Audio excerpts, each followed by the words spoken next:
I need lots of practice. Hello, Peter. Mervyn.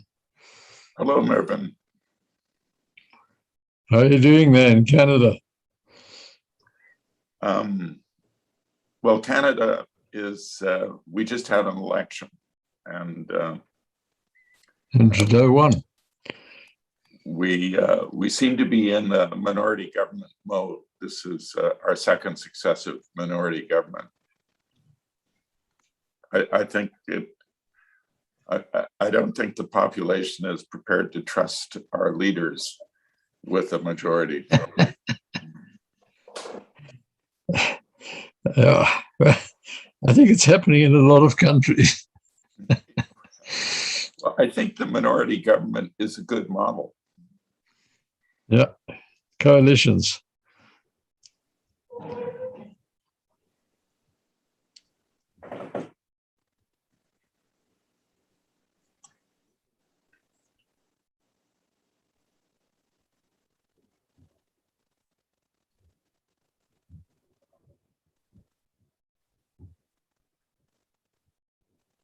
Sorry, so welcome to everybody who is joining us today, who are early joiners. Yes, thank you very much. If you could just put in the chat function where you're from. I know that we've got 102 different countries that registered. Who knows how many countries will be represented today. I see that we have Hong Kong, Luxembourg, Liverpool, Botswana, Trinidad and Tobago, Sydney, Texas, there they're coming through Chicago, welcome, Malaysia, London, Cape Town, from back where I am. We have some New Zealand, welcome from New Zealand at midnight in New Zealand. So we'll try not to disturb you too much. Durban, Peru. Welcome everybody, and welcome to the Good Governance Academy event. If this is the first time that you've been with the Good Governance Academy, take a look at our website. We have many events. The big events that we hold that are open, free public events are our colloquia, and we have 2 colloquia a year, and our next colloquium is going to be taking place on the 18th of November. And that is going to be titled Corporate Reporting is Not What It Used to Be. And of course, we know all of the changes that are happening with the IFRS's proposed International Sustainability Standards Board and COP26 announcements coming up. So it's going to be a not to miss event. And it's really, we're hosting it as a public good to educate the general public in terms of these critical business science and governance issues. So I would just like to then see everybody's just arriving, to say hello to Julie. Julie Garland McClellan is our facilitator today. Julie is a governance advisor. She's written several books. She's based in Sydney, Australia. So thank you, Julie, for being up at 10 p.m. at night and for facilitating this fireside chat. This really is a unique event for everyone on the call, but I think especially for us governance geeks. Just to hear from the founders of governance and to hear what, where they came from and how they got involved is going to be fantastic. So we're really looking forward to this event. The video will be available on the Good Governance Academy community portal. And we are live streaming to YouTube. So if you have any connectivity problems, please head over to YouTube. We are live streaming there. And it will be available to the general public from YouTube on our Good Governance Academy channel. So with that, we're heading into 5 past. I've had my time and I'm going to hand over to Julie and show my picture instead. So Julie, over to you. Thank you. Thank you, Caroline, and welcome everybody. It's such a pleasure to be here and to be talking. When we were conceiving of this event, we started talking about who are the people that have inspired us in governance and wouldn't it be wonderful if we could get them together to have a talk? And when we rang them up and asked them, they all said yes. So the three gentlemen speaking to us today, very much as Carolyn alleged, the founding fathers of governance, certainly the fathers of our inspiration, and they don't need an introduction. And unlike many conference organizers, I'm not going to say they don't need an introduction and then read one. If you want one, it's on the website. But I think we might move without further ado into getting the chat started. And I have a simple question just to get us warmed up and talking, which is, how did you get started? Because nobody goes to school thinking, I want to work in governance. Firemen and train drivers are a lot more popular at that age. So just a simple question, how did you get started in governance? And perhaps we might start with you, Mervyn. It's with pleasure. In 1992, I had resigned as a judge of the Supreme Court in South Africa, and for various reasons which are not relevant here. And we follow the English principle, once a judge, always a judge. You don't go back into practice. And but I had a big corporate practice, which resulted in my being invited as a non-executive director on boards, and I became the chairman and director of companies listed in London, Europe, and in Southern Africa. And that brought me to 1992, when politically our disposition of being a country of unequal opportunity was moving to one of equal opportunity. And the Institute of Directors of Southern Africa, and supported by other institutions in South Africa, such as the Johannesburg Stock Exchange, the South Africa Institute of Chartered Accountants, the then Law Society of South Africa, supported the IOD, asked me to form a committee and write some governance guidelines for our companies, because we were moving from this country of unequal opportunity to one of equal opportunity. So the majority of my fellow citizens had not been in the mainstream of the economy, and as you correctly said, had never learnt about the question of the governance of corporations. And I was encouraged by Mr. Mandela himself, who was then about to become the president of South Africa. I knew Mr. Mandela before he went to jail, and while he was in jail, I chaired Operation Hunger, which fed children in the rural areas with the real hardship of apartheid really was. And then he came out of jail, as you all know, and he and I used to talk on occasions, and I told him the one day he phoned me to talk about our education system, and he was very prescient about it because it's run into terrible problems. I told him about this approach for me to form a committee, and he said to me, "Do it, you're the right man." So that was the end of that. So I did it, and I formed a committee which was reflective of what became known as our Rainbow Nation. But I knew, as an experienced corporate lawyer with an understanding of accounting principles, and having been directors of companies and chairman of companies, that the primacy of the shareholder was still the governance dictate in 1992. And if we came out with a governance model of that, it would, in today's Bell Pottinger language, be seen as white monopolistic capital, and just wouldn't be accepted by the people walking in the streets of our cities and the labor unions, for example. So I applied my mind and wittingly, and perhaps to some of my committee members unwittingly, steered them away from the traditional form of the governance of corporations to a model that we came out with, which was that you learn and understand as a board, individually and as a collective, the needs, interests, and expectations of your stakeholder groupings pertinent to the business of the company. Take account of them but always make decisions in the long-term best interests of the company. Because it is a matter of fairness, when you make that decision, it's going to prefer one stakeholder above another. You can explain to them why you made that decision.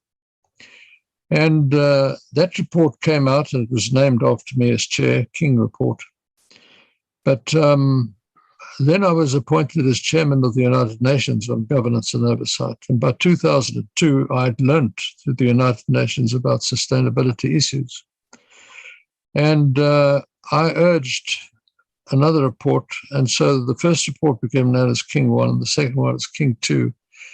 And we recommended sustainability reporting in South Africa, which became a listing requirement on our stock exchange in 2002. And then at the United Nations, the International Federation of Accountants called a meeting when the breakdown of the market capitalization of companies listed in London, Johannesburg, Toronto, wherever, it showed, I'm just taking a general look at it, that only about 20% of the makeup of the market cap was reflected as additives in a balance sheet with the applied IFRS standards or FASB standards in the United States. And so the question of reporting on this other 80% became important, and the Global Reporting Initiative was founded, of which I became the chair. And I promoted sustainability reporting in what became known as King 2. But at a meeting at the United Nations, I said that this reporting in two silos, financial and sustainability, is actually divorced from reality, because these things are integrated 24/7. And this led through His Royal Highness Prince Charles to a meeting at St. James's Palace, where the International Integrated Reporting Council was formed to connect the financial and the so-called non-financial aspects, now ESG. And that was recommended in what became known as King 3, which was also a listing requirement. And in King 4, I and my colleagues started asking the question, well, reporting is now outcomes-based under the IR framework. In 2015, the SDG Sustainable Development Goals came out, and they were outcomes-based: clean water, clean production, etc. And I asked the question, shouldn't governance be outcomes-based? And so in King 4, we developed a model which was mindful, outcomes-based governance, with 4 outcomes which external stakeholders could see. If they could see the achievement of those 4 outcomes, they could rationally draw the conclusion that this company was practicing quality governance and was a responsible corporate citizen.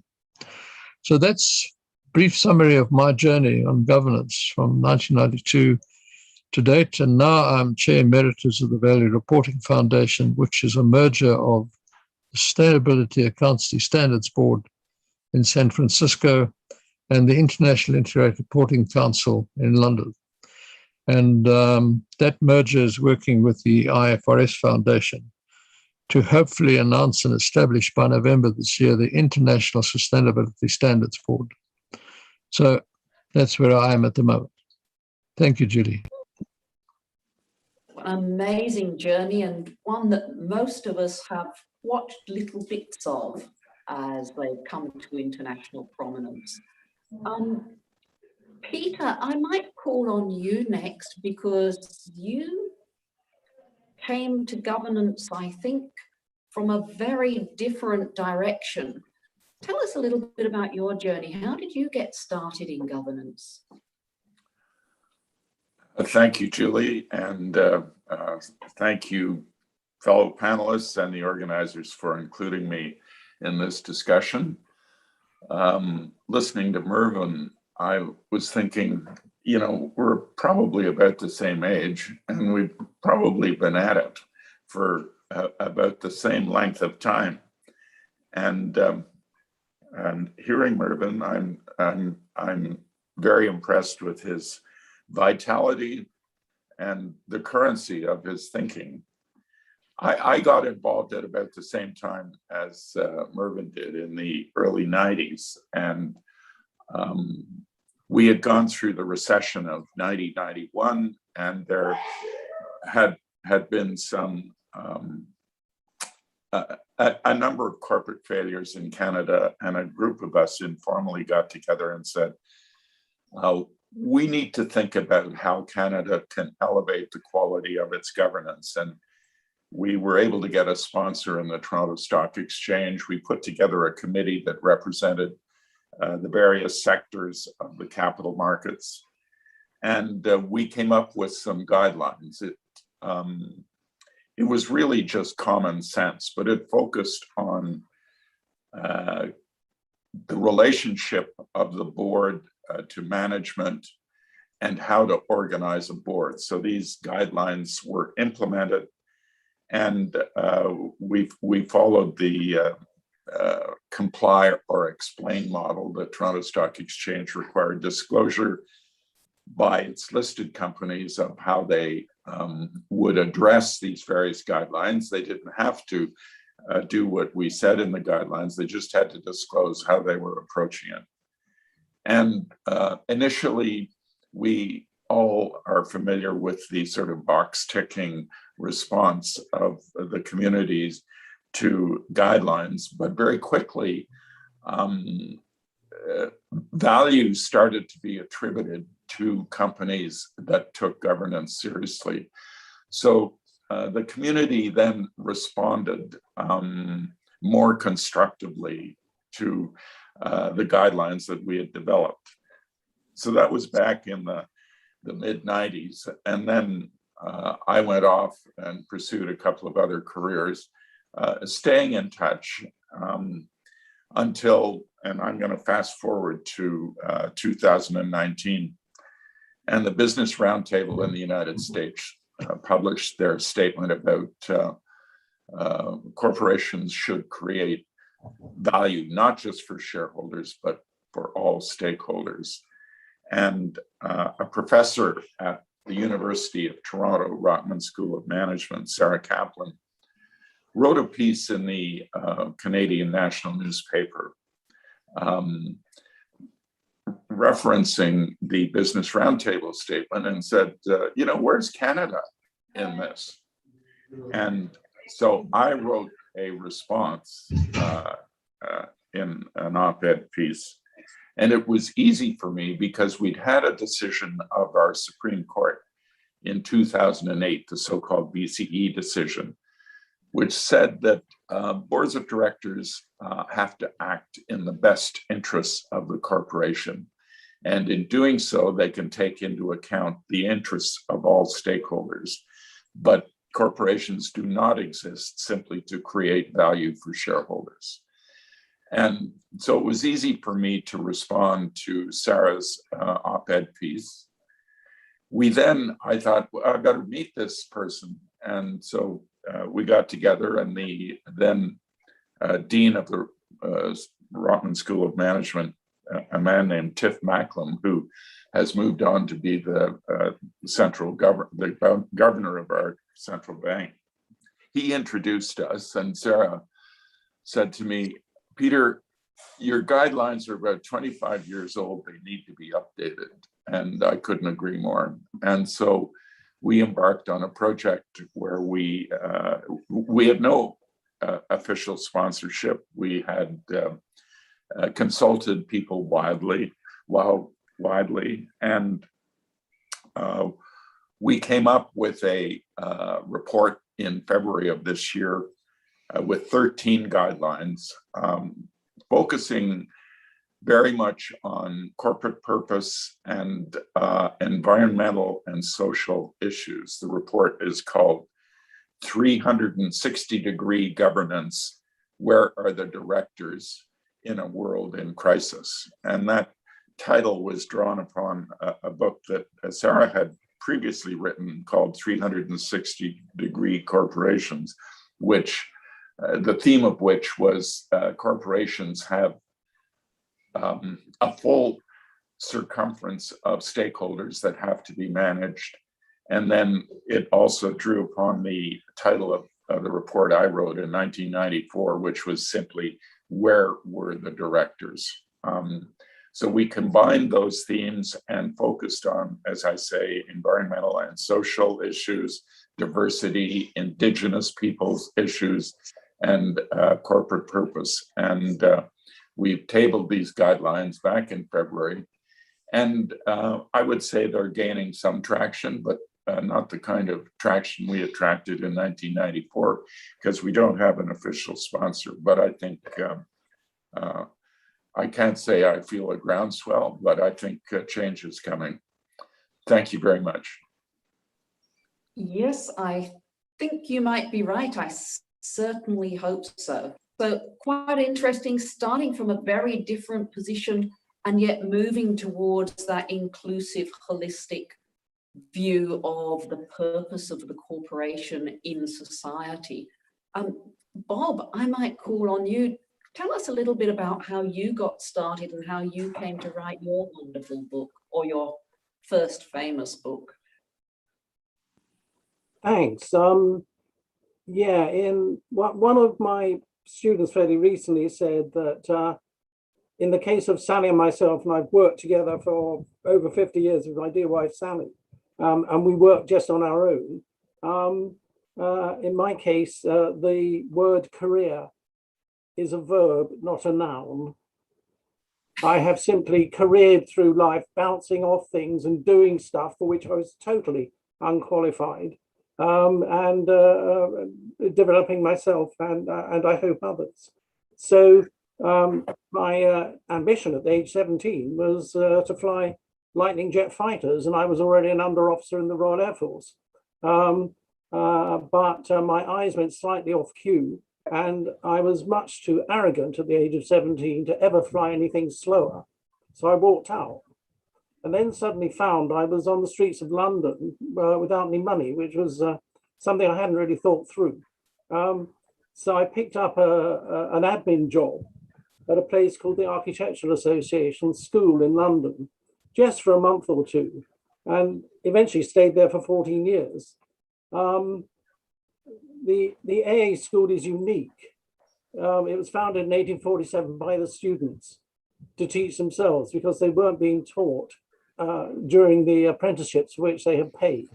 So they ran evening schools. And now it's one of the, well, best known and certainly one of the largest schools in the world, but it is owned by the students and still is owned by the students and the association. So I walked into a place that was absolutely topsy-turvy in terms of an academic world. And they had just sacked almost all their faculty. One thing I was very good at school was organizing large number of boys. I've been head boy of a very large boys' school. And they suddenly realized I could actually perhaps handle 50 stroppy undergraduate and postgraduate students, and 400 of them in addition scattered around the world doing practical training. So I started trying to get involved in that. And at the same time, they recruited for themselves a completely radical new director, a guy called Michael Lloyd. And he believed in what's nowadays called action learning, called in those days live project education. And he came in from Norway via Ghana, where he was running a huge project on the rehabilitation of many tens of thousands of people who were having to move out of the valleys of the Upper Volta Dam because they were being flooded. And they were moving nearly 100,000 people across the country. And they used the whole faculty of the University of Kumasi, every single element of the faculty, to move, help move these people and to learn in real time, professionally, from what was doing. So I was very interested in that and got very involved in the organization of such movements, and started writing about it. And suddenly I found that not only was I rather speciously called a specialist in this type of professional development, live project education, but I got two people from the newly formed business schools in London and Manchester very interested. One was a guy called Charles Handy, and the other one was a guy called John Morris. And we began to cooperate informally, just on how we might take such a notion of training through live projects into the business schools. It worked quite well in Manchester. It was a dismal failure in in London, but Charles still supported me right the way through. Now, in doing all that, I was suddenly asked, would I be willing, because I had been studying also some behavioral aspects of learning, would I be willing to join a radically new program, General Electric company in the UK, which was going to take 30 of their top young people at a time, and believe it or not, I don't think anybody does believe this nowadays, would take them out of action for 9 months offline and drop them into absolutely key strategic problems in businesses that they owned. GEC owned 120 businesses, for which they had no training, and but they would develop through teaching each other through action learning processes, with the ability, as at the Architectural Association, to call on professional help as they needed it. So suddenly I was getting more and more into that field. And it was during that time that a chap sort of breezed up and said, I'm quite interested in this. My name's Adrian Cadbury. We were working on developing these notions at Manchester. And he was working on a very large conference that was to try and push Reg Revans's action learning processes out into the world. So, and that was sort of the late 1980s. As an aside there, in that was in 1976, as an aside, I did the obvious thing, and Sally and I went on holiday to the Cultural Revolution in China. Her uncle had become British ambassador and was an internationally well-known sinologist, and was very close to Chairman Mao and then Deng Xiaoping. And we became the two only Western management educators that the senior members of the Communist Party had ever met. So we started being asked to travel backwards and forwards to China to talk about the development of management in China. And that's another story altogether, which I'll come back to later if necessary. But through Adrian, he actually said to me one day, I'm developing this notion, I think we're going to call it corporate governance. And he said, what do you think? And so we chatted about it. And I said, well, with GEC, I was sacked a couple of times because I was so critical of the senior management who never seemed to spend any of their time thinking, especially about the future, that I was hypercritical of it. And as I say, was sacked. But on both occasions, Arthur Weinstock brought me back and said, look, try and be a little more subtle in the way you do the criticism, but you're absolutely bloody right. These people are useless. And so I began to become very skeptical of the quality of people who ran organizations, be they politicians, be they senior directors, be they chief executives, finance directors, or whatever. Skeptical at the level that they did not understand the difference between management and directing. And I spent most of the rest of my life working on those issues and the learning issues involved with it. But my approach is very much sitting in the boardroom with a small group of people, going through the way they problem solve, the way they develop systems thinking, and particularly the way in which they might begin to involve ESG, as we now call it. But remember, in the 1960s, when I was at the Architectural Association, on our visiting faculty, we had Fritz Schumacher, Small is Beautiful. We had Marshall McLuhan. We had Donald Schon, who was a part of the whole change process, and Buckminster Fuller. And we just had people who nowadays are seen as absolute gods in their own right, but who really set up the whole notion of the interface between the physical environment and society, and the need to develop organizations which are self-sustaining. So that's always been a theme in my life, and it's suddenly coming alive right now. Apart from that, it's been a quiet sort of few years, and I think life is as quiet as you allow it to be. But a wonderful journey. The chat is full of people saying how inspired they are already. let's stir it up a little. What do you find most frustrating and most exciting about the work you do at the moment? What fills you with frustration and what fills you with joy? And maybe, Peter, we'll start with you this time. I would say the most, all of us have been participating in processes pushing for change. And I can only speak for the market in which I am active, but I expect it extends beyond Canada. It's the pace of change.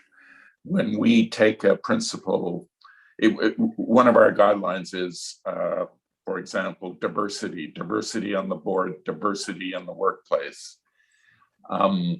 The response to that is about the same pace as board responses to refreshment. It's sort of, next time a director retires, we will address the issue of diversity. So the most frustrating thing for me is the response of our governance mechanisms to pushes for change. And I'll just add a second thought.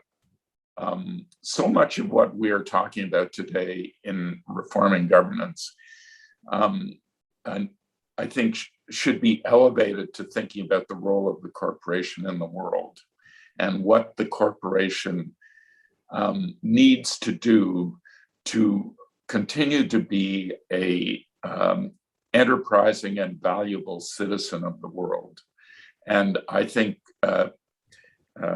boards of directors need to take more time to sit back and reflect. I don't think I'll ever see an agenda, a board agenda that says, item that says the role of the corporation in the world. But I do think it's important for corporations to start thinking or think more about issues in which the corporation can contribute to the development of our citizenry and our culture in a positive way, because obviously corporations have a huge role in society, and they have to assume the responsibility that goes with that role. Yes, it is amazing what the corporation has done in the world. Bob, what's your view? What do you find most frustrating? Do you share Peter's views, or do you have some? Yes, to a great extent, but let me give a case study. In South Africa, I was asked by someone, a chairman of BP, whether I would look at BP Africa. I did a year or so working with them on that. And then the then chairman of BP Africa, Fred Francois, said to me, look, I'm about to take over a major state-owned enterprise in South Africa, and I'd like you to work with me on developing a completely new board. Are you up for it? So of course, up for anything. He came in. He also had a brand new chief executive, a wonderful woman called Maria Ramos, who had been head of the treasury in South African government. So most of the business people I knew were saying, well, she's going to be a complete disaster area because she knows nothing about business at all. And at the same time, we had a new minister who absolutely proved critical. And the minister said to Fred and Maria, look, I will give you political cover as best I can in this government, but I'm determined we're going to turn around this huge corporation because it is a total disaster and it's wrecking the economy of the country. And then just to add a little bit of spice, and by the way, we're going to put, under Black economic empowerment rules, we're now going to put at least 4 young, Black, untrained people onto the main board. So that's a little bit of thing for you just to add a bit of spice to life. And really that rolled out very excitingly over 4 years. Sally and I were brutal with them. We didn't just let them attend board meetings and things, but we gave them homework of quite high order, which they found a bit odd at the beginning, and all of them had to do it. And the homework was about what was going on in the outside world: physical environment, economic environment, social environment, technological environment, etc. And we had them swapping every 3 months their focus. And they were sharing this using action learning principles around the board. That was a very lively process in itself.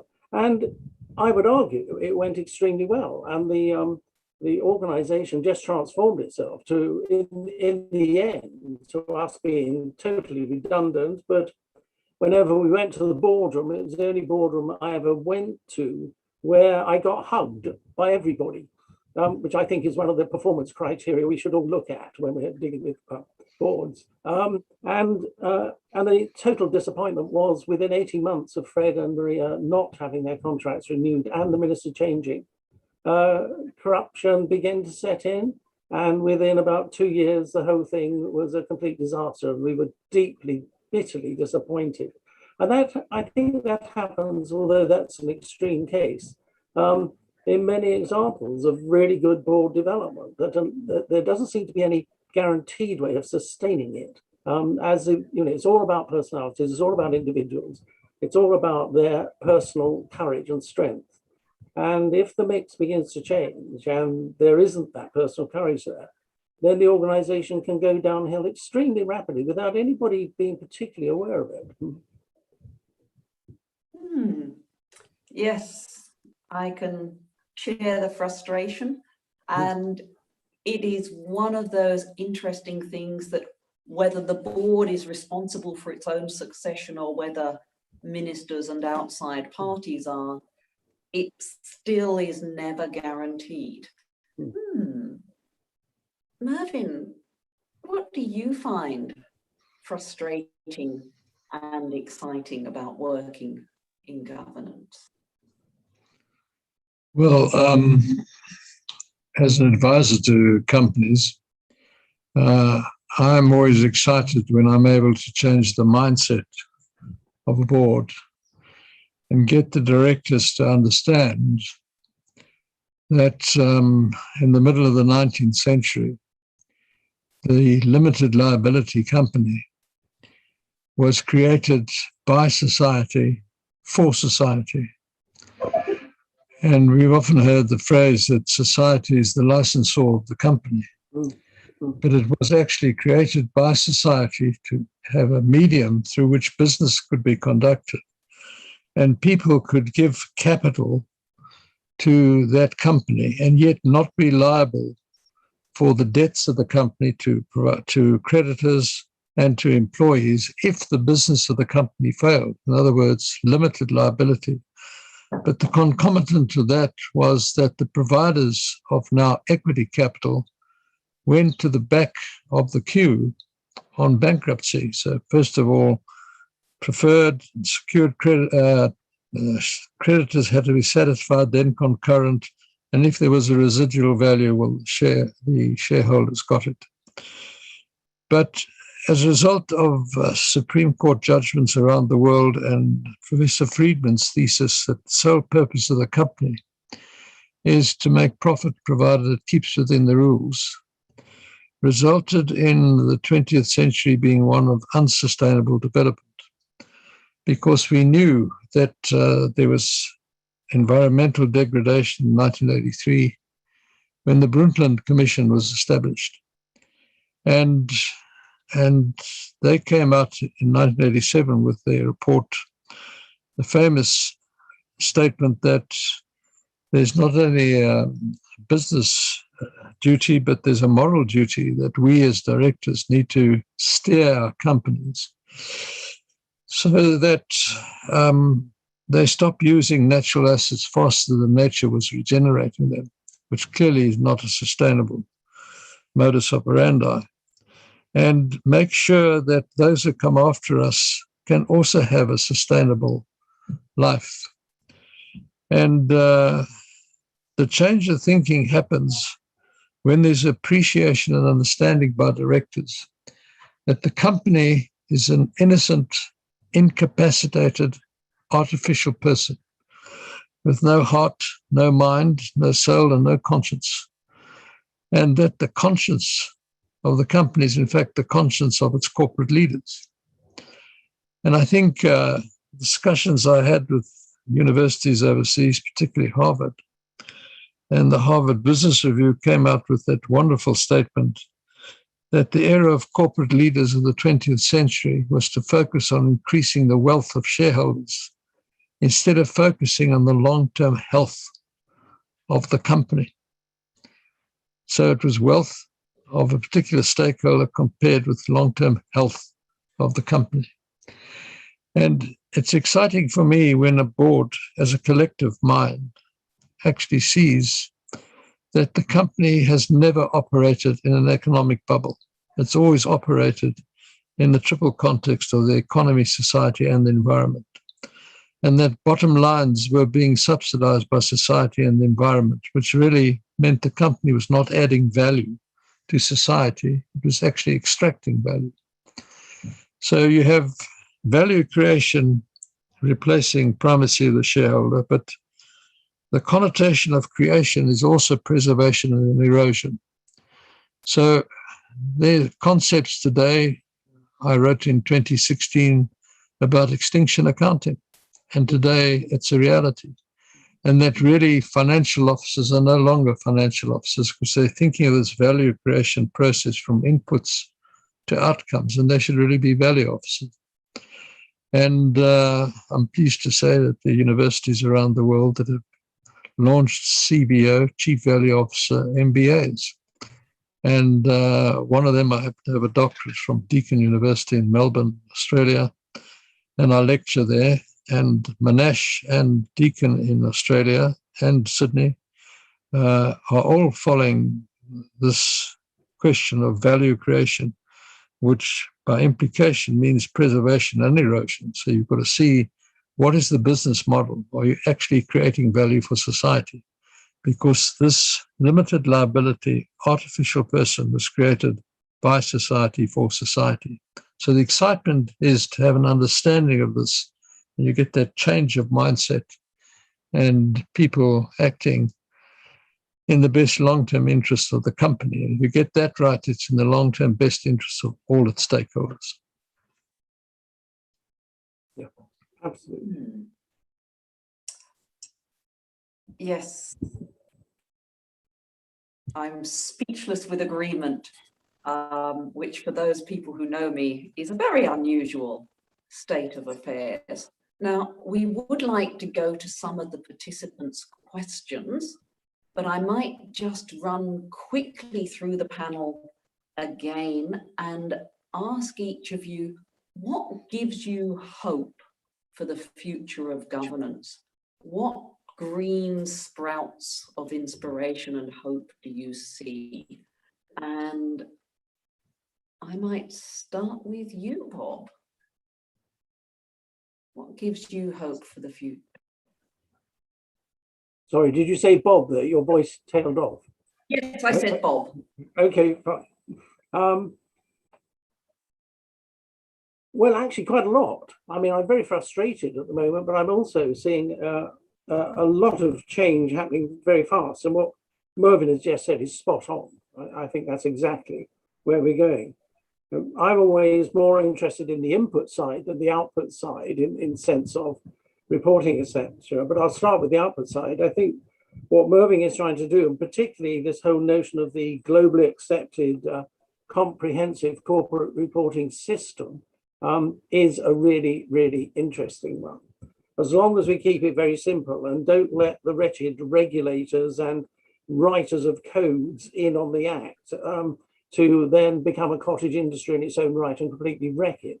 If we keep the basis of what they're trying to do there, so every board around the world knows pretty sure what they're going to report on I think that is just terrific. I'm very excited about that. On the input side, particularly the work I'm doing at the moment in the with the 6 Gulf nations and the just beginning with the 9 Caribbean nations, the whole notion of people accepting that they just cannot go on as they were, and the economics don't add up at all, even in the Gulf countries. That maybe it's a radical thought, but people who become directors should actually know what they're doing. I mean, that really is a bit of a mind blower. But the notion that you shouldn't become a director by just signing for $50 and creating a company, and then somehow miraculously you know exactly what to do. I mean, would you ever ask an airline pilot or a surgeon to not bother to pay $50 and then get on with it?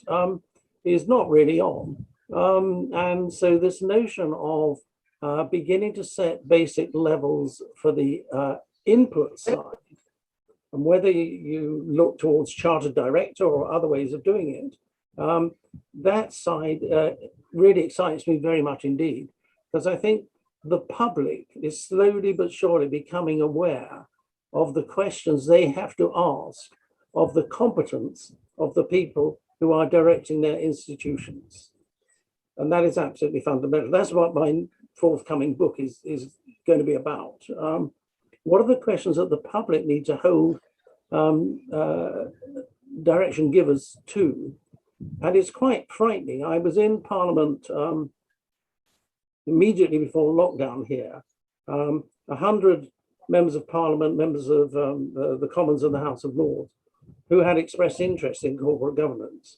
And I was asked to give a little chat on where I thought it was going, fine. But I began by asking a very simple question to the audience, which is, how many people in this audience can actually name 3 of the 7 duties of a director in the Companies Act? There was a very long silence. And a few people had a stab and a few people got 2. Nobody got 3 at all. And I said, listen, you buggers, you are the legislators. If you don't know what's happening, how on earth can you hold others to account? And why do you let this continue? I then asked them if they could name, say, the 5 aspects of Section 172 on the purpose of a board, which really is about ESG. And they couldn't do that either. What was enlightening was at the very end of the session, a lot of them came up and said, this is hugely embarrassing. You're absolutely right. But that act was passed in 2006.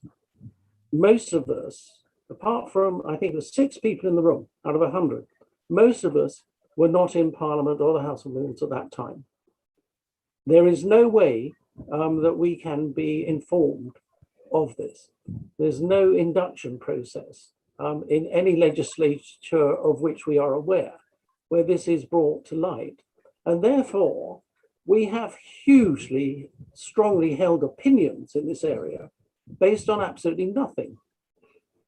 And so now that COVID is finishing, I've been asked to go back and work with that group to see what we can do to begin to get them to be able to ask the basic questions and to help their public, their constituents, ask those questions to raise the level of competence. So I'm excited by that. Excellent. Yes, I think if our legislators understood the governance rules that they were legislating about, and the context for them, that would be a major step forwards. Well, my point is it's already there. They've done it. Yeah. Peter, what gives you hope for the future? Well, I agree with Bob that sustainability standards accounting, I hope, achieves the same status as financial standards accounting and disclosure. I think corporations respond to those sorts of very precise requirements. Secondly, I'm hoping that boards will embrace diversity. One of the challenges with governance reform is we come up with these laudable principles, but then the response, and everybody embraces them, but then the change is so slow to take place. And I had an interesting debate with my partner, Sarah Kaplan, in this latest report we wrote on the issue of quotas, and this ties into diversity. And I have 3 daughters, and all of them have sort of articulated the argument that I never want to be chosen for something because of my gender. And Sarah said to me, I am totally in favor of gender. And she's a professor of gender at the Rockman School. And she said, the reason I'm supporting quotas is that it will force boards to dig deeply into the much broader pool of talent that is available to us. And not the argument that quotas will dilute the quality of boards is just wrong. It will, if boards are looking or drawing from a deeper pool of talent, the quality of boards and therefore the quality of governance will improve. And then my final sort of wish is, I expect we all run into the argument that when we say boards of directors have to create value for all stakeholders, the response is usually, well, if the board's doing a good job managing its stakeholders, it'll be reflected in shareholder value. So why don't they focus on shareholder value? And I accept the principle that a well-managed company, which includes managing stakeholders effectively, if it's well managed, the results of the efforts should be reflected in shareholder value. But what I am hoping for is a change of mindset, that directors go to meetings not thinking about how they're going to create shareholder value, but thinking about how they can effectively manage the interests of all of the stakeholders, ultimately serving the best interests of the company. Thank you. That would be amazing, wouldn't it? And yes, I love that idea that if you force people to think of someone from outside their circle, they immediately start thinking, well, if I've got to bring in someone, what are the skills, what are the abilities, what are the attributes, rather than just who's the next candidate. So really 2 very important messages of hope there. And Mervyn, I'm going to apologize to the people who've asked questions because there is no way we're going to get through them in the short time available, but we might have a go at them in writing through the website at a later stage. Mervyn, bring us home. What are your key pieces of hope and inspiration for the future? What do you see that keeps you going? Well, my hope is that the approach to governance should be mindful and outcomes-based. Takes root around the world, and it is starting to, because this mindless ticking of boxes. We have a REMCO, we have a NOMCO, we have an audit committee, etc., tick, tick, tick. We're practicing good governance. Well, it led to a lot of greenwashing or green wishing, as I like to call it. And mindful outcomes-based governance, when you've got the 4 outcomes, which I detail in the King IV report, the external stakeholders see this, then they can come to the conclusion rationally that this is a responsible corporate citizen. But to what Bob and Peter have spoken about is also the question of agendas on boards. So there are 5 agenda items which have not been on boards' agendas, which I think should today be on boards' agendas. The one is inputs to outcomes. So the board actually discusses this at every board meeting. because the impacts of the company's product and its activities on the economy, society, and the environment is critical. But sustainability, like a coin, has another side, because the economy, society, and the environment impacts on the limited liability. Economically, the collapse of Lehman Brothers, the GFC. Socially, the pandemic. Environmentally, climate change, for example, impacts on the financial condition of the company, its balance sheet, on its operating performance, its income statement, its cash flow, on its risk profile, its cost of capital. So we have double materiality when it comes to these issues. So you need to discuss at the board meeting inputs to outcomes. What are the impacts of our product and our activities? And then supply chains, because in the capital markets of the world, the asset owners and asset managers have learned you can take your beneficiaries' money and invest in the equity of a company or in some financial instrument. And it's discovered that one of your major suppliers is breaching human rights using child labor, for example. The next day on the Toronto Stock Exchange, your company will lose 40% of its market cap. So it's very important that the board knows and understands and has a supply chain code of conduct and discusses this. The next thing is the two critical risks for the 21st century is climate change. So on the agenda, the risks and opportunities to the business of climate change, and it's an ongoing dynamic issue. And the other one is cybersecurity. How are we dealing with it? Do we have a disaster risk officer, recovery officer? If we do have a cyber attack, we are hacked. And now information, the protection of information as well. And then finally, stakeholder relationships.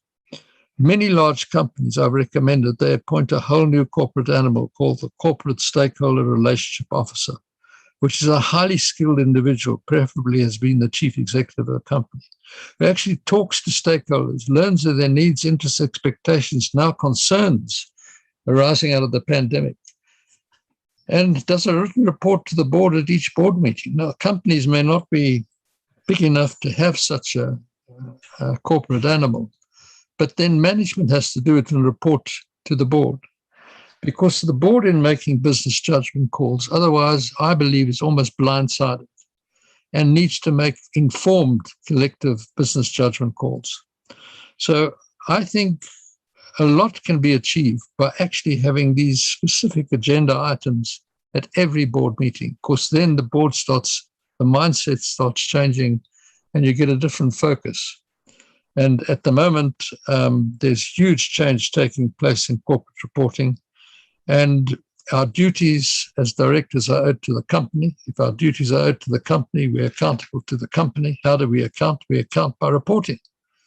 And the content of the corporate reports we do is the lifeblood of accountability.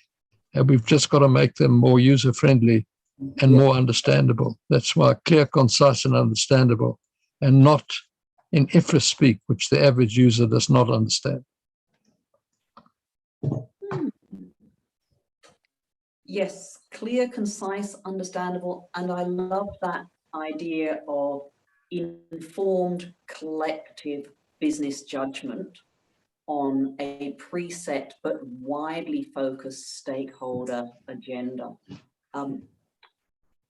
I think you have, between the three of you, given all of us not just insight and value that will improve our ability to serve, but also hope for the future and inspiration to keep us working in our governance roles. So we're almost out of time. There is just enough time to ask everybody who is listening today to please thank very profoundly our wonderful panelists, Bob Garrett, Peter Day, and Mervyn King, and a quick thanks to Carolyn Chalmers for her tireless work behind the scenes, helping us all come to your screens this evening or this morning or this afternoon, depending on where you happen to be. Thank you so much. Thank you. Thank you. Thank you. And when do we do the founding mothers? We are I have made contact with 3 of the 4 that you suggested, and we are going to do it very soon. Many thanks.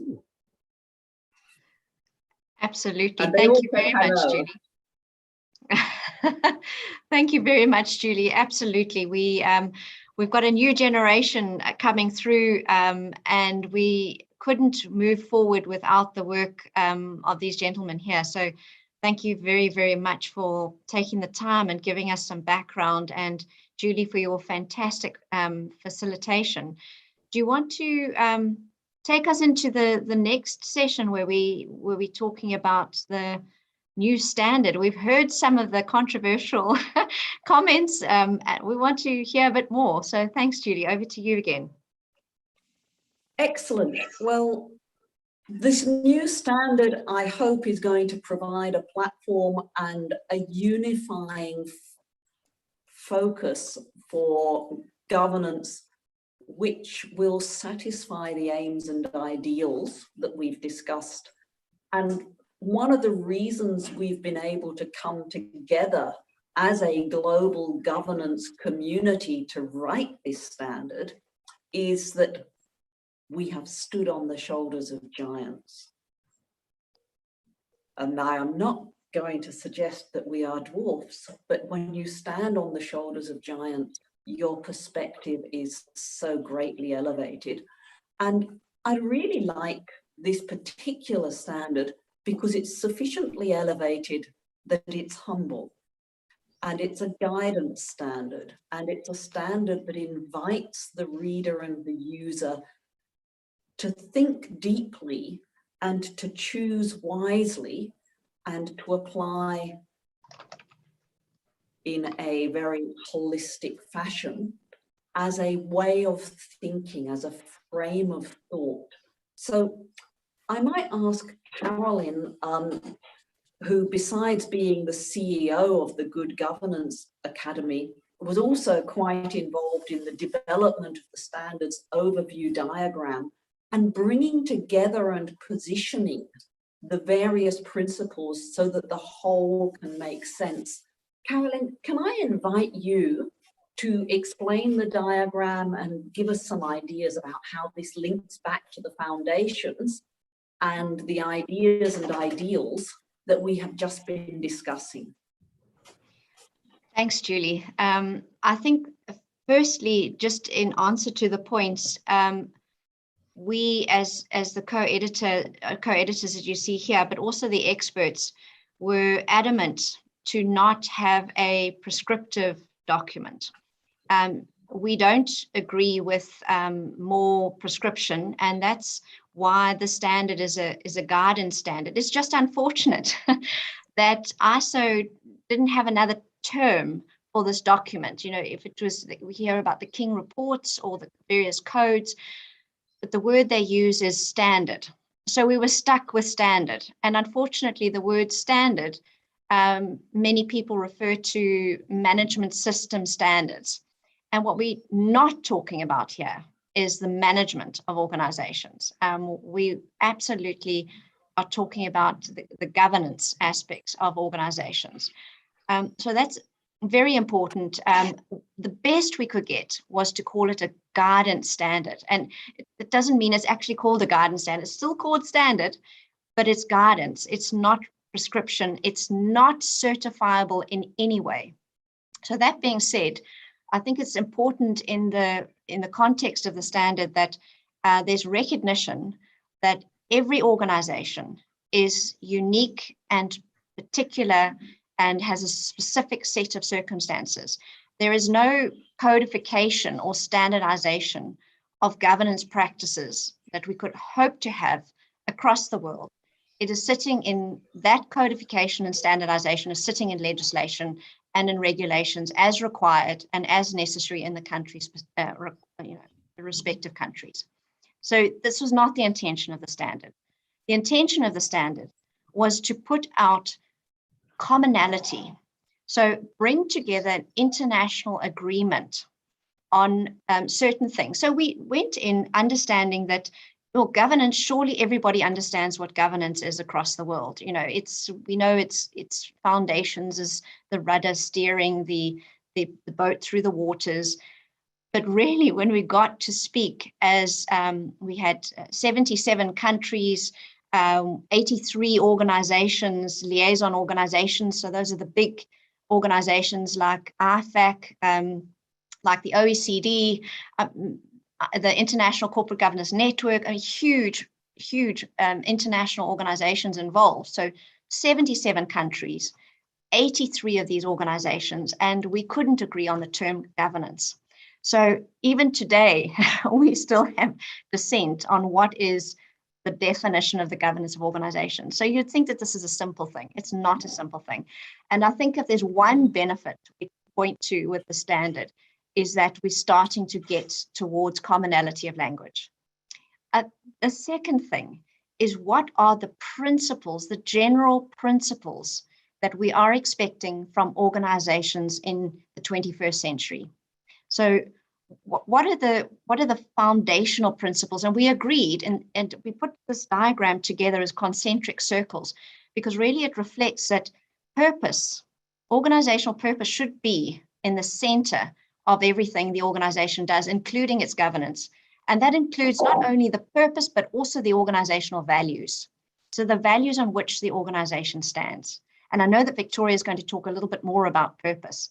The next layer of concentric circles really was built on the basis of Prof. Garrett's work, Prof. Tricker's work, Mervyn King, Prof. King's work, Peter Day's work on stakeholders. So we built on that basis. I'm just going through them. I can, rattle off Bob Tricker's model on conformance and performance, emphasizing performance and inward and outward looking perspectives. Professor Garrett's learning organization principles, and Prof. King's specifically the leadership principle coming through on ethical and effective leadership by governing bodies on the achievement of governance outcomes, as you heard just now. As the definition of corporate governance in King form, the latest King report. So the second concentric circle, this first concentric circle around purpose, is built on the basis of those, so the core governance activities. But there were more principles that we found the need for international commonality. And those we called enabling principles. These are principles that we want every organization to be conscious of. And those are things like stakeholder engagement, ethical and effective leadership, social responsibility, continued viability and performance over time, and of course, risk governance. But I don't want to forget all of these. There's data and decision making, but I think I'd like the co-editors to really talk to their specific areas of expertise in that. But just to the point of the governance outcomes. So really going back to the development of this standard, the objective is not to specify practices that governance is all about. We absolutely acknowledge that, yes, there's certain, and we've agreed as key aspects of practices. Yes, there's certain key things that we do need to practice or do. These are useful practices. It doesn't apply in every organization. Necessarily, depending on size and various factors. So we weren't about the practices. We were more about the principles that we want to see from the organizations in the 21st century. And when I say that, understand that the standard is going to be reviewed in 5 years. So we haven't got a crystal ball. We don't know what a world in 2 degrees centigrade, 2 degrees C change is going to look like. And we're heading rapidly for it. So we don't know what that world is going to look like. So we've put as much as we can into it. I think maybe just to touch on the leadership, the ethical and effective leadership, to finish off in my introduction. And that really stems from the King 4 report on the definition of corporate governance, but it really resonated with many, with most, we're 100% unanimous, right? With most of the organizations and the experts around the world, is this need for ethical and effective leaders of our organizations, because organizations have such an important role to play going forward. There is the political or the government governance, and they do need to consider the social factors, but organizations equally have a very important role to play, and on the other side of the coin. So not to take over all the social responsibilities, to leave most of that to the government side of things, but equally to not negatively impact on those sides of things. But without any further ado, I'd like to hand over to the rest of the panel. Thank you. Thank you, Julie. Excellent. Well, I think the quick takeaways there is that this is a standard for unique value for independent decisions, taking into account the challenges and the circumstances. But at the same time, it's a unifying and an uplifting standard for all of us. So let's have a look at some of the things within it. Now, I'll introduce you to Victoria Hirth. Victoria, you co-led the standards development with Axel across 5 arduous years of development, and yourself are a governance and sustainability expert working mostly with the Cambridge University Institute for Sustainability Leadership. Can you explain to us, because we're all aware that it's now imperative that organisations are governed in line with a sustainable future, but that gets so hard when there are so many short-term pressures from so many different stakeholders. So how does the fruit of your labours, how does ISO 37000 help those of us involved in governance to address some of these fundamental issues that we're facing? Thanks, Julie.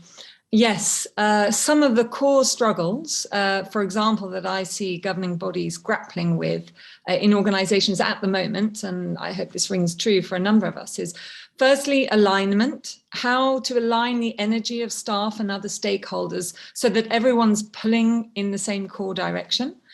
Engagement as a second point, how to engage and energise both staff and other stakeholders to do their best work for the organisation.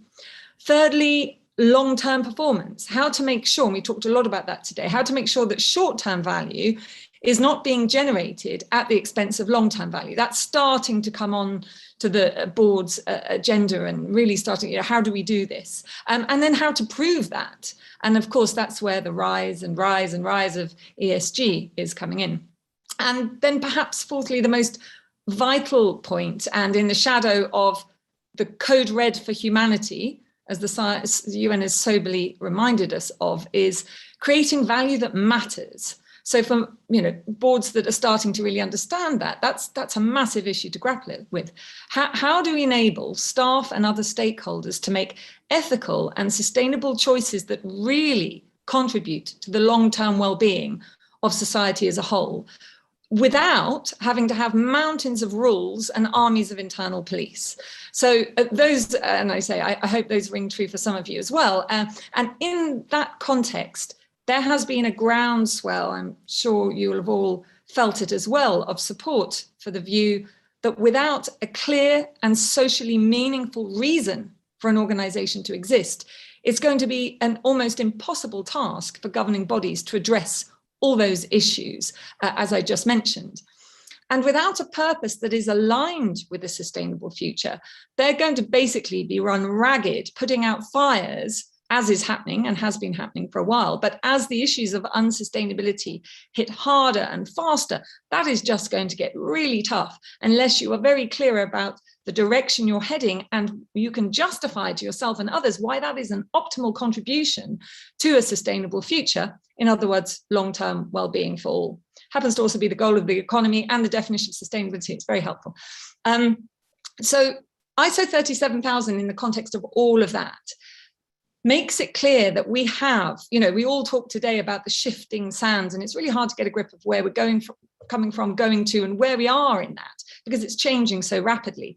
But 37000 really puts a mark in the sand to say we've moved past the point of thinking that it is reasonable for a company's overarching value generation goal, i.e. that's encompassed within its purpose, therefore its reason to exist, to be about extracting as much financial value as possible from stakeholders and the surrounding system. we are starting also to realize the fact that a company that is 100% committed to not destroying real well-being for society, and in fact, optimizing that its innovative capacity to do that, and doing that in a way that doesn't destroy. I think it's your dog, Julie. Shush. I don't have a dog. No, you do. No worries. No. Obviously, they agreed. But doing that, so fulfilling that innovative contribution to sustainability and the long-term well-being of society in a way that doesn't destroy the foundations of that and everyone else's contribution to it, is going to be absolutely critical. So, and those organizations that can do that are more inspiring, more innovative, more agile, more likely to perform in all kinds of ways over the long term. So I don't think it's not by chance that those two things happen to come together, because I think we're finally getting to the crux, as our esteemed guests have pointed out. The crux of the issue is the crux of the solution. And with purpose, I think we really have that. And ISO, for the first time, sets that, in place.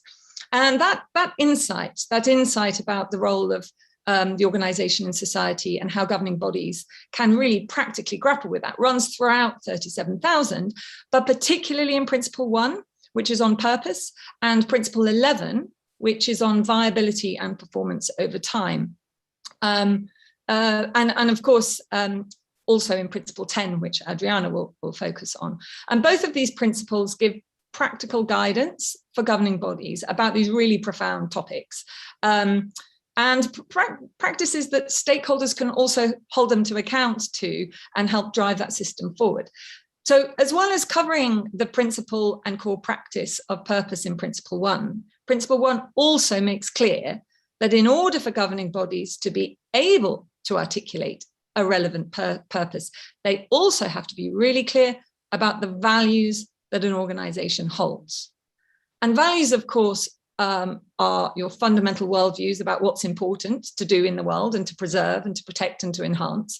And values are therefore the basis of what value an organization generates, its purpose, strategy, etc., but also how that value is generated. And so values as the heartbeat of a culture are therefore central to both what the purpose is and the governance policies that guide how that's achieved. And the standard sets that out.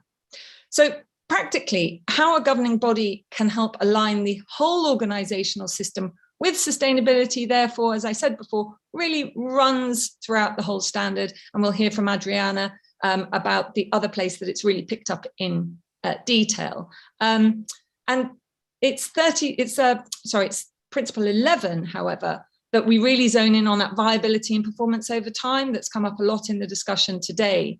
And 37,000 really zeroes in to the essence of long-term value creation.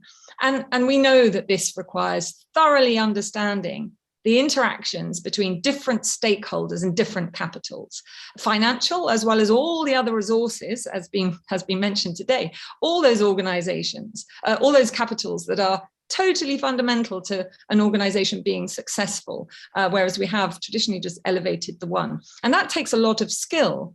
Governing with a highly competent understanding of these interdependencies and interactions is often so far from the reach of governing bodies and their organizations, but not because they're not capable of developing these, but because until now, governing norms have not really demanded it.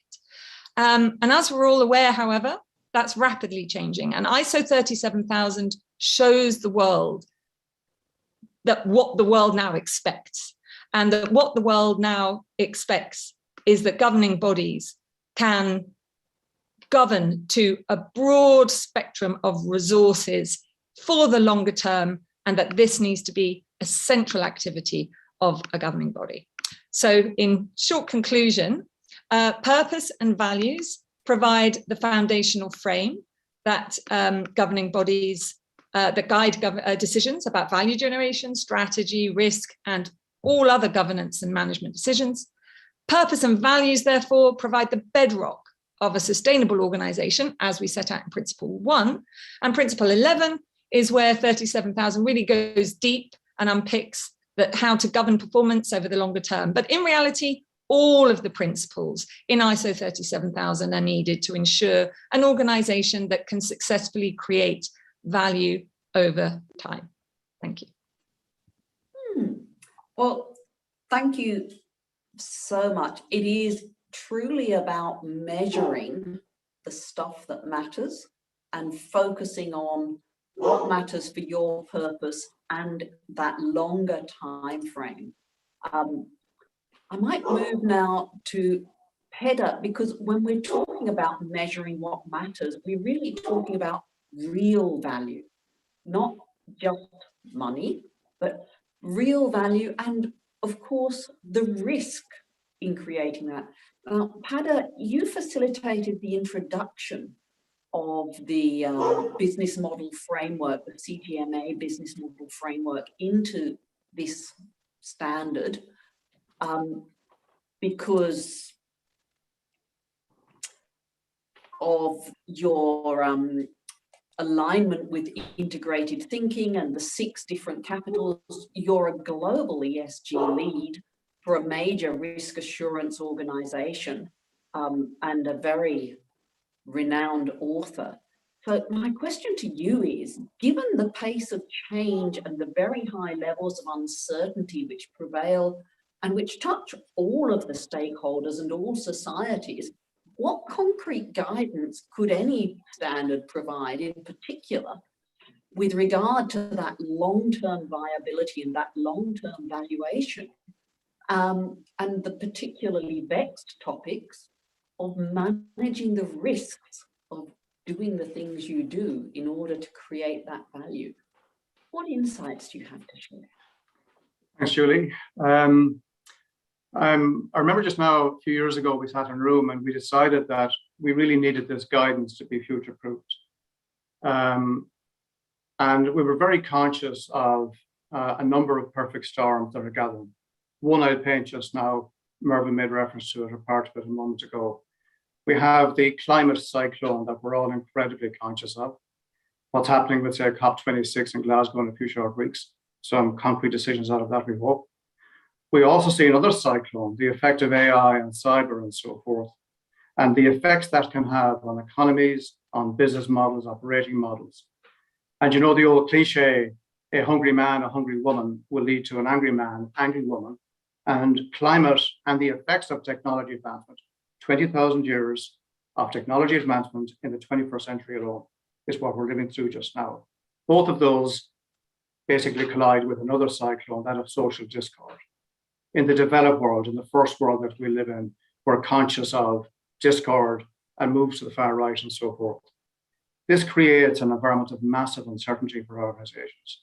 So with the mind to purpose and the insight, the intentions that come out of that purpose, how is an organization to generate value over time? Principle 11. So think we would say of 4 cornerstones to a house. And if you position those cornerstones well, you will have a capstone of value generation. The first cornerstone, that of defining value.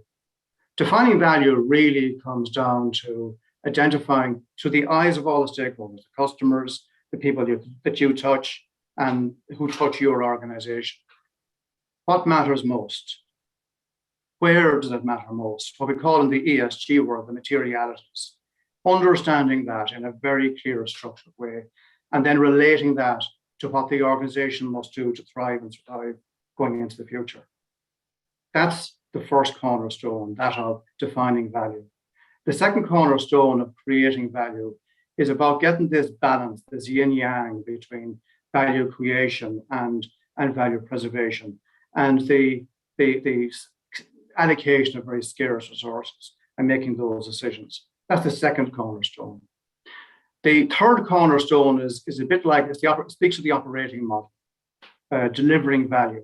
And it's about anticipating, we all know what outcomes we want to achieve, but what kind of impacts are likely to be visited upon us. And that really segues into risk management. And then, of course, we have the fourth cornerstone, very strategic cornerstone, that of sustaining value. But sustaining value, we all know about, distributing scarce resources, first and foremost to employees in the form of fair compensation, fair pricing to suppliers and so forth. But of course, the people at the back of the queue, as Mervyn made reference to earlier on, the shareholders. But we have to retain enough value in order to remain viable going forward. We have to explain our rationale for doing that. These are the four cornerstones. If you think them through correctly, and really 37,000 provides really a blueprint for sustainable governance, ESG governance of any organization today. But the viability going forward brings us then to the whole thing of risk governance. And why is it vexed? It's vexed because the word risk is not really understood. Risk is just one side of a coin. The other side of the coin is opportunity. But the actual coin is called an uncertainty coin. And if you toss that coin in a given context of making a decision, it's either going to land on the risk side or the opportunity side. Once you get that into your head and understand that perspective, then we frame risk governance. Now think of not four cornerstones and a capstone, but think of a triangle. Think of the competitive environment of companies today. Think of the bear in the woods, two folk in the woods. You don't have to be faster than the bear. You just got to be faster than the other person. That's a new kind of competitive advantage that has emerged today. And through risk governance, in the first instance, we're saying to governing bodies of organizations, it's about setting the tone wherein we're sensing and anticipating what's coming around the corner, what's happening within our organization, what's happening outside the organization, how both meet. Double materiality at a level in many respects. The second point then on that triangle, we speak about board practices. But there's something we want people to really understand here. Value collapse, value destruction over recent years, we have learned, can be traced back to boardroom decisions. So let management look at risks to strategy. The governing body really should concentrate on, given our purpose, where we want to end up, is the strategy we're about to pick right for that purpose? So practicing risk within the boardroom environment. And then oversight. Oversight in the context of integrated thinking. Those non-financial capitals that, again, Prof. Mervyn made reference to earlier on. And how we join up the 3 points of the triangle. Sensing and anticipating, applying risk thinking internally, integrated thinking, integrated systems across the capitals. So in terms of final messaging, value generation, the 4 cornerstones, get them right, you get value generation on the top with those four cornerstones. Risk governance, that triangle, sensing and anticipating. It really is as simple and as complex as that within the blueprint, which we call 37,000. And I can see that the chat has lit up with people loving the idea of that opportunity coin and relating it back to the old view where the coin itself was the risk and the 2 faces were positive and negative. You flipped the coin in our brains, so thank you so much for that. As Oliver Wendell Holmes once said, if you stretch your brain with an original thought, it'll never shrink back to its original dimensions. So thank you, Padda. Might move on now to Adriana Rosenfeld. Adriana is an academic representative on this committee, and in particular, coordinated the participation of Argentina, or the Argentine Republic, in the ISO 26000 process, which is the standard that gives guidance on social responsibility that came out 11 years ago now in 2010, and which identified stakeholder engagement and considered that as a fundamental practice of social responsibility. Well, we're all aware now that our decisions and the activities of our organizations impact stakeholders, and that there are increased expectations that we will consider those impacts in our governance. But we're also aware that for organizations, this is an issue to address.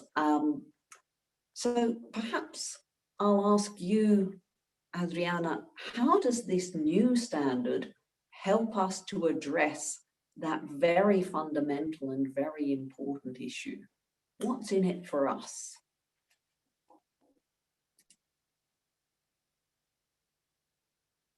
I think you're on mute, Adriana. Let's see. Now, can you hear me? Perfect. Yes. Okay. Well, first of all, thanks, Julie. I think that I saw 27,000 HELPS governing body address stakeholder engagement and social responsibility. First of all, by stating that setting and demonstrating sound and mutually beneficial stakeholder relationships, of course, based on ethical and effective stakeholder engagement behaviors and practices, assist all types of organizations to create value over time. That's the first point. And when I mean all type of organizations, I'm speaking about those that pertain to the private, public, or non-profit sectors, and whether they are large or small, and whether they operate in a developed or developing country. And from our point of view in my country, that common language, it's very important, especially for our companies. The standard also helps organizations address stakeholder engagement by emphasizing that governing bodies who should ensure that the stakeholder organizations are not only identified, but they are also prioritized, appropriately engaged, consulted, and fundamentally their expectations understood in order to ensure that stakeholder relationships are effective and the value for the organization is maximized over time. In this regard, defining clear and objective criteria aligned with the organization policies to assess the relevance of both stakeholders and their expectations is essential for the effectiveness of the engagement process. So by allocating these two issues within the clear responsibility of the organization's governance, this just published standard contributes to ensure that the engagement processes with stakeholders do not include biases typical of any internal sector or those resulting from the consideration of only part of the huge universe of stakeholders. Establishing as a common understanding at the global level that both stakeholder engagement and social responsibility are enabling governance principles within the system by which organizations are directed, overseen, and held accountable for achieving their defined purpose. ISO 27000 helps organizations in recognizing that society values their social responsible behavior of organizations towards it. And to achieve these behaviors, organizations must uphold values of ethical and transparent conduct when developing not only their business, but also when committing to the expectation of its stakeholders. But they must also adopt, based on the recognition of their impacts and of their decisions and activities would generate best practices in their relationship with the natural environment and with society. All these aspects are clearly identified in the standard, generating guidelines and enumerating best practices for the governing bodies to systematically address them within the framework of their business models, and the inclusion of natural, environmental, and social performance objectives and indicators within the organization's governance dashboard, as established in the standard, is a substantial item to promote true organizational changes oriented to the organization's viability and performance over time. I think I can see the chat box lighting up with people who agree that whole issue of stakeholder value is value and will be valued is one that a lot of organizations are starting to understand and struggling to implement. So we're all very much hoping that this new standard is really going to help us to put that into better practice and to realize that value which is out there as an opportunity. So thank you so much, Adriana. I might move on now to Axel Kravatsky. Axel, you and Victoria co-led the development of ISO 37000, and you also led the editing team. And in March this year, you were appointed as the Vice Chair of ISO's Technical Committee 309 on the governance of organizations. And like me, you actually practice as an experienced board member, as well as a professional advisor on governance. So I'm sure you've got a very good and broad perspective on some of these perennial challenges of governance that keep coming back and that take on a special prominence as the context of governance becomes more complex and critical. So I'm wondering if you could share some insights with us about the interface between the governing body and management, and the questions of what constitutes effective delegation, and how can boards collaborate with management on strategy without interfering, and how do you ensure those values and standards are transmitted across the board organization boundary? Yes, thank you, Julie. Those are indeed perennial questions. And anytime you face a real organization and deal with the actual practice of governance, you will encounter some very practical issues like that, particularly now where we need to work across organizations. And so in order to be competitive, collaboration is actually essential. And it is essential also to collaborate across different types of organizations. So then having a common standard and a common language that applies to all organizations so that we can then compare and be able to speak using a common language is particularly important.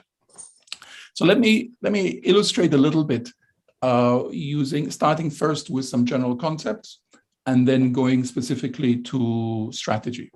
So in terms of definitions, one of the things that the standard defines is organizational governance in ways that applies to all types of organizations and not only corporate bodies.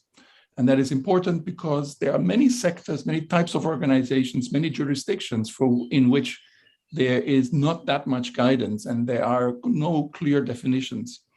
And so the standard therefore complements that and brings in language that is consistent. So organizational governance is defined as a human-based system by which an organization is directed, overseen, and held accountable for achieving a defined organizational purpose. So purpose is at the center. There are three core activities, and it's a human-based systems, not least because AI, of course, is an important input and factor in this. But having this common understanding as to what governance is about, it then allows us also to realize that all organizations have a governing body. So not all organizations have a board of directors, and the governing body may be known by different terms. For example, board of trustees or supervisory board, or it can have many different names, but all organizations have a governing body. And the standard defines the governing body as the person or the group of persons who have the ultimate accountability for the whole organization. Okay. And now comes a critical point. The governing body is accountable for establishing and maintaining an integrated governance framework. This is important because the governing body has that accountability for establishing and maintaining it, so that it enables all other groups that are also involved in governance to fulfill their part.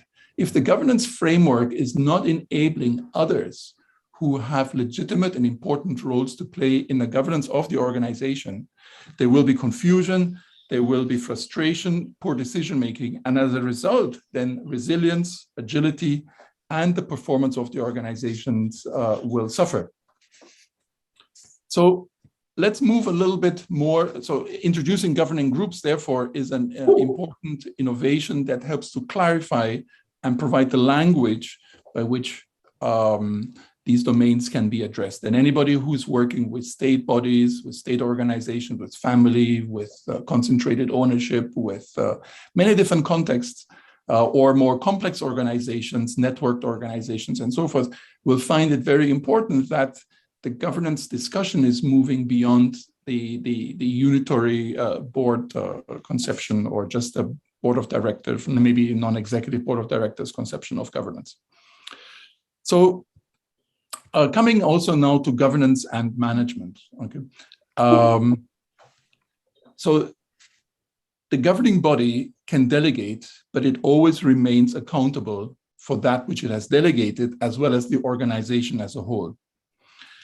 And effective delegation is absolutely critical for governance to work, because it is the basis of accountability, trust, and transparency. So there are many situations in which governance breaks down because delegation hasn't been exercised effectively. And for that, the standard offers specific guidance about fulfilling a certain number of conditions, or offers a number of conditions that should be fulfilled in order to ensure that delegation is effective. And this kind of clarity of roles and effective delegation is particularly important when we come to governance and management. So at its essence, governance is about being accountable for the organization fulfilling its purpose within established parameters. And management then is about fulfilling the associated objectives and making choices within the parameters that were established for the whole organization. And if I can then come to one specific aspect of this kind of collaboration between management and the governing body, that is particularly important given the uncertainty that we're facing and the importance of the role of organizations in solving problems, meaningful problems for people and the planet. We look at the principle relating to strategy. So ISO 37000 says that the governing body should direct and engage with organizational strategy in accordance with the value generation model that Peter spoke about, in order to fulfill the organizational purpose, which Victoria had spoken about. So what the standard says about key practices relating to governance, that the governing body cannot delegate in relation to strategy. Two important ones I want to pick out. One is the governing body needs to set the direction. And setting the direction means that it needs to articulate and define strategic outcomes. It needs to provide guidance on the strategy, and it needs to articulate these in governance policies. Okay. The second element, in addition to setting the organizational strategy, is to engage with the strategy. And engaging has two main components. One is to engage with strategic planning, but the second one is the more tricky one. And the second one has to do with steering the strategy. And the main question here is, how can the governing body delegate effectively and at the same time be involved in steering the strategy? And so For this, ISO 37000 then provides 10 ways for the organization to steer without interfering by identifying specific levers that are within its domain and which are shaping the strategy, and through which it therefore can steer the strategy without ending up micromanaging or interfering. So these are a few highlights that start from the general and go into some specific elements about how ISO 37000 then is progressing the work and of clarifying and providing guidance for organizations to be effective contributors to a sustainable world.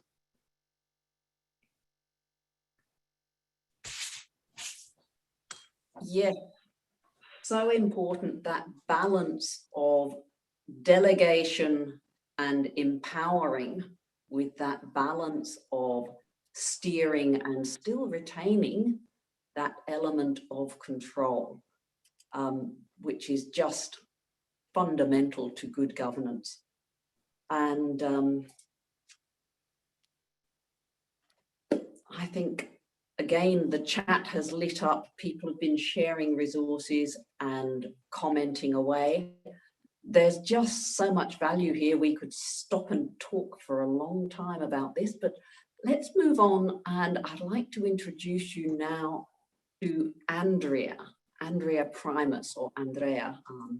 Andrea, as a member of the working group and co-editor with a background in management system standards and internal auditing, could you share some of your key takeaways from the work of the committee on the accountability and oversight principles that underpin that whole strategic delegation?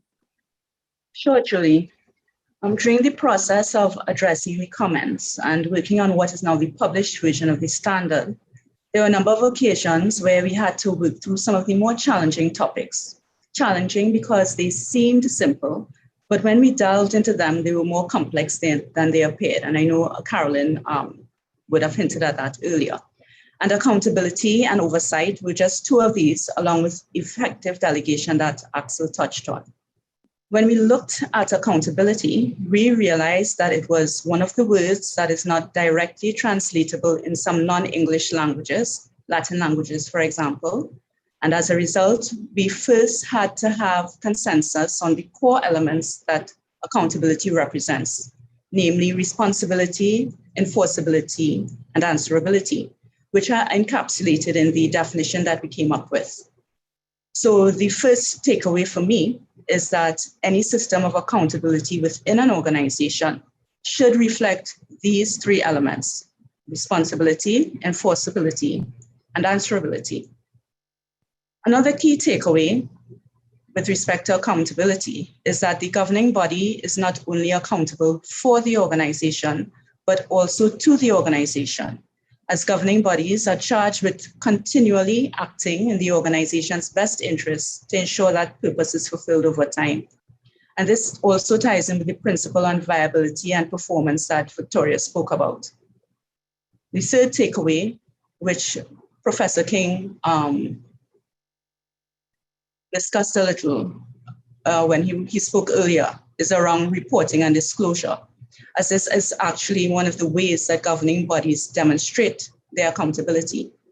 So in exercising accountability, governing bodies should ensure that the information their organizations report and disclose is not only understandable, accurate, and timely, but is presented in a manner that considers the expectations of relevant stakeholders. In addition to this, given that a governing body remains accountable for what it delegates, governing bodies are accountable for the actions, inactions, and omissions of their organizations, and as such, must hold to account those to whom they delegate. Therefore, ensuring effective delegation is as necessary for accountability as it is with strategy and with the oversight principle, which we'll now discuss a little as I look at some of the main takeaways from that principle. Oversight allows, according to the standard, allows a governing body to ensure that delegated responsibilities are performed as required and that decisions are made within the authority that has been delegated. Secondly, through oversight, the governing body ensures that the organization meets its compliance obligations, it behaves ethically, and it performs in accordance with the intentions for and expectations of that the governing body has for the organization. Another important point is that the governing body should ensure that the internal control system is implemented. And it was absolutely fantastic that we were able to get consensus that this internal control system should, at a minimum, include a risk management system, a compliance management system, and a system of financial controls. Because this internal control system, once coupled with a mechanism for obtaining independent assurance of the accuracy of information the governing body receives, and assurance that the systems within the organization are not only appropriately designed, but are operating as intended, contribute to the whole process of effective oversight, especially when the governing body is able to take corrective action as required to ensure that the organization continues to meet its purpose. But in cases where the governing body is unable or cannot assure itself by direct verification of the information and direct verification that the systems are working as they should, the governing body should really utilize additional means of independent assurance. And this is where we have internal audit and external audit. So Julie, these, in my opinion, are some of the key takeaways that we have from the accountability and the oversight principles. Thanks. Well, no, thank you. That was a very clear and a very useful reminder that when we're talking about these things, our language, we might use the same words, but we might mean different things when we use them. But that whole principle of making sure that we are accountable because we are understood underpins the ability to provide assurance, which underpins the ability to have a real relationship with our stakeholders. And I think that is one of the words that is coming through so much in this evening's discussion. Now, I'd like to bring us and introduce our final contributor for the evening, Jeff Clark. Jeff has been deeply involved in the area of data and decisions within the standard. And those of you might have some areas of concern about the fact that we haven't talked about IT and cybersecurity and AI and privacy, other than earlier in the evening mentioning that they're a little bit like a cyclone at the moment. And we are definitely hearing a lot of concern from directors about the fact that they are held to account for IT, cybersecurity, privacy, and AI. Those topics aren't directly addressed in the standard. Instead, we've looked at data and decisions and standards. Jeff, can you tell us why we've taken this approach and why we've chosen not to be explicit in naming these topics in ISO 37000? Yeah, thanks, Julie. Actually, they're all mentioned, but you're correct in that we don't dive into any of them in detail. But I think what's interesting about all those topics is that they involve stakeholder interests and impacts on stakeholders, the technology itself, and data. So there's those sort of three things combined there. Now, stakeholder interests and impacts, I guess, are really covered quite well in 37000. So I think we're good there from a number of aspects. In terms of technology, as you can imagine, there are many standards out there covering technology, and they're constantly evolving. In fact, I'm involved in another series of standards specifically around governance of IT. And I think what I expect to happen with those standards is that they will be revised now based on ISO 37000. So in other words, looking at the governance implications for the use of IT through the lens of 37000, if you like. So those standards, translate governance considerations into organizational policies and then into management practices. So, I think we've got technology kind of covered in those other standards and series of standards around governance of IT. So that's stakeholder interests, technology, and really fundamentally, we're then talking about data. And, it's the availability today of huge amounts of data and the insights that we can now extract from data that is core to all those topics that you've mentioned. And the first thing to say, I guess, about data is that the ultimate use of data is to improve decision making. And that's why data is valuable. In fact, if no person or machine is going to make decisions from data, then you really shouldn't be gathering it in the first place. So data is used to make decisions within the organization itself, but it's also important to understand that it can be made by stakeholders like customers, suppliers, regulators, and so on. But also importantly, that others like criminals or competitors can take that data and make decisions from it as well. And so they see the value in data, which is why it needs to be protected. And that's really why Professor King said that cybersecurity is one of the critical risks of the 21st century. So to use and protect data, you are going to need good IT. You're probably going to need some good AI these days, and you're certainly going to need strong cybersecurity and privacy.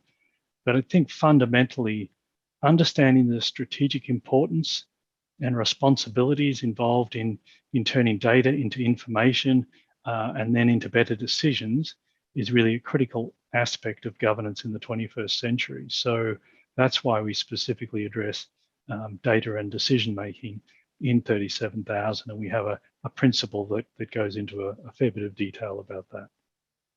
Thanks. No, thank you. And I agree, when we talk about data, there is an avalanche of data, but being able to take that data and to think about it in a way that enables you to turn it into information that then leads to better decisions. That really, for me, is one of the difficult and yet crucial areas of modern day governance. So thinking through stakeholder interests, technology, and it's not just information technology. There are other areas of technology. And again, because of the way the standard's been written, it can apply to those as well as to the IT and to the AI and the cyber world. So thank you, Jeff. This has been such a wide-ranging discussion. I have read the standard with the same degree of engagement and excitement as if it was a classical love story. I hope everyone listening will read it in the same way and with the same drive to get through to the end and see what it really is about. But it's not just about reading it. So before I thank our wonderful presenters and what a great group we have brought together for you, I'd like to leave you with the idea that the standard's fantastic, but it's no use unless you take it and use it. And that is what we've all put the effort into it for, so that you can use it and you can get the benefit. And I hope you will, and I hope you will let us all know when you do. Over to you, Carolyn. Yes, thank you so much, Judy. This 2 hours has just flown by. I'm normally in the background trying to do all the technical aspects, and I just I just couldn't, because I just love to hear what everybody had to say. So thank you very much, Julie, for fantastic facilitation of today's event. Thank you everyone for participating in the polls, and thank you to the panel. We've got to do the traditional cameras on and smiling so I can take a picture. That's what we have to do. I see Andrea's got such a great background, and Axel had his slide deck, so we're all very fancy. But thank you very much, everyone. I'm just going to take a smile. Thank you very much, everybody. It was a big cheesy one from Axel. And thank you, everyone, for attending. I really appreciate it. From all over the world, we will be putting a report out of some of the questions and some of the resources that came through on the chat while we were discussing, because it was so valuable, and everybody in the chat was just saying how amazing it was to have this opportunity to come together in such a specific discipline. So thank you very much, everyone, for attending, and be safe. God bless. Thank you. Thank you.